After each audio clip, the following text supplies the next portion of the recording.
Gearboxes will go bad. You'll get the drive lines so entwined with crop like corn stalks or asparagus vine or things like that, it'll seize them up.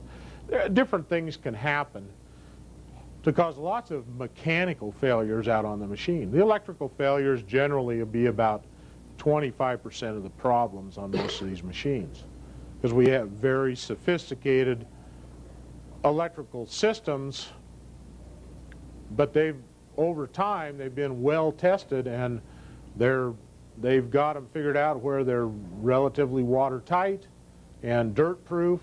And of course you're looking at the very worst conditions to run electricity. You're out here in high humidity, lots of water, it's wet, wide variety of temperature changes throughout a given day, and dirt everywhere. So it's the very worst conditions you're going to put an electrical system under. And boy, I tell you what, they've developed pretty good electrical systems on these things. So we're going to have the wire come into this. We're going to have a pivot panel here at the pivot. There'll be some kind of an electrical box for all the switch gear. From there we're going to run up and bring that wire up to a collector ring.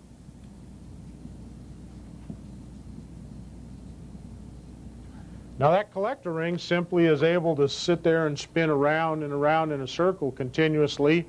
Wire comes up the bottom, it sits on brushes and a ring riding on brushes, and you can just keep going around in a circle and it doesn't wrap the wire up. It transfers the current without having to wrap up the wire. We got one right here. Take a peek at it. So as this unit turns, you can see that it doesn't wrap any wire.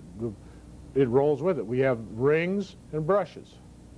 So the rings transfer the power up from the base, and the brushes then catch it and transfer it out the span cable going out the machine.